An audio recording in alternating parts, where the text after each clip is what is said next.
রাধে রাধে বন্ধুরা, এই গরমে তোমরা কেমন আছো? আমি তো একেবারেই ভালো নেই, ভীষণ পরিমাণে গরম। তাই সারাদিন শুধু শুয়ে শুয়ে লাত খাচ্ছি, কারণ করার মতো কিছু পাচ্ছি না, বাইরে বেরোতেও ভয় করছে। সেই রকম সময়ে হঠাৎ পয়সাকে ফোন করলো, বললো তোদের পাড়া একটা কাজে এসেছিলাম, রাস্তায় আসলাম, বাড়িতে ডেকে নিয়ে যাবো ওদেরকে। সে কারণে রাস্তায় এসেছিলাম। আর রাস্তায় এসে যখন বাড়িতে ডেকে নিয়ে যাবো, তখন বলে কি আমরা এখন বাড়ি যাবো না মাঠে যাবো। এই রোদ গরমে এদের মাথায় কি ভূত উঠেছে, ওরা মাঠে যাবে। তো যাই হোক, এর সাথে দেখা হলো আমার এটা হবে তোমরা জানো। তো এরপরে এদের সবাইকে নিয়ে চলে গেলাম মাঠে। আর মাঠে আসার পর দাদারা বাদরামো শুরু করে দিয়েছে। হ্যাঁ, এদেরকে দাদা বলছি তার একটাই কারণ, এখানে যতজন আছে সবার থেকে আমি জুনিয়র, এরা আমার সব সিনিয়র, ক্লাসেও সিনিয়র প্লাস এজেও সিনিয়র। যাই হোক,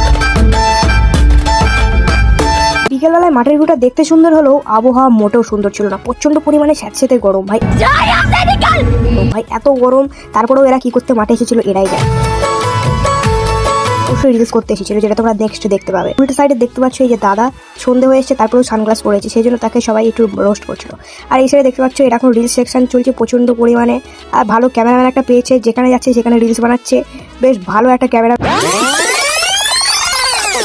আমাদের অব্র দাদা ট্যাগ করে দিচ্ছি, ক্যামেরাম্যানের জন্য ভাড়া হবে 100 টাকায় ভাড়া। যাই হোক, এরকম মজা অনেক মস্তি করতে করতে হয়ে এসেছিল সন্ধে, তাই চলে যাচ্ছিলাম আমরা এখন বাড়ি।